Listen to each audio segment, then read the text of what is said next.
அப்போஸ்தலனாகிய யோவான் எழுதின 3ஆம் நிருபம்.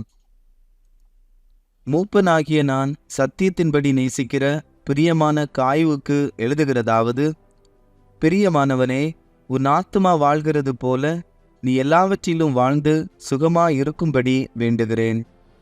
சகோதரர் வந்து நீ சத்தியத்தில் நடந்து கொள்ளுகிறாய் என்று உன்னுடைய உண்மையை குறித்து சாட்சி கொடுத்தபோது மிகவும் சந்தோஷப்பட்டேன். என் பிள்ளைகள் சத்தியத்திலே நடக்கிறார்கள் என்று நான் கேள்விப்படுகிற சந்தோஷத்திலும் அதிகமான சந்தோஷம் எனக்கு இல்லை. பிரியமானவனே, நீ சகோதரருக்கும் அந்நியருக்கும் செய்கிற யாவற்றையும் உண்மையாய் செய்கிறாய். அவர்கள் உன்னுடைய அன்பை குறித்து சபைக்கு முன்பாக சாட்சி சொன்னார்கள். தேவனுக்கு முன்பாக பாத்திரமானபடி அவர்களை நீ வழி விட்டனுப்பினால் நலமாயிருக்கும். ஏனெனில் அவர்கள் புறஜாதியாரிடத்தில் ஒன்றும் வாங்காமல் அவருடைய நாமத்து நிமித்தம் புறப்பட்டு போனார்கள். ஆகையால் நாம் சத்தியத்திற்கு உடன் வேலையாட்களாயிருக்கும்படி அப்படிப்பட்டவர்களை சேர்த்து கொள்ள கடனாளிகளாயிருக்கிறோம். நான் சபைக்கு எழுதினேன்.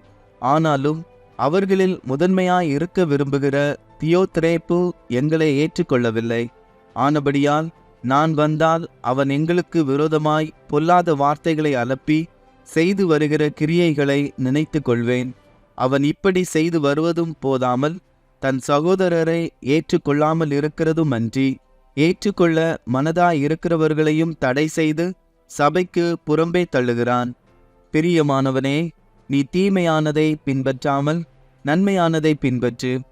நன்மை செய்கிறவன் தேவனால் உண்டாயிருக்கிறான், தீமை செய்கிறவன் தேவனை காணவில்லை. தேமேத்திரியு எல்லாராலும் நற்சாட்சி பெற்றதுமல்லாமல் சத்தியத்தாலும் நற்சாட்சி பெற்றவன். நாங்களும் சாட்சி கொடுக்கிறோம், எங்கள் சாட்சி மெய் என்று அறிவீர்கள். எழுத வேண்டிய காரியங்கள் அநேகம் உண்டு, ஆனால் மையினாலும் இறகினாலும் எழுத எனக்கு மனதில்லை.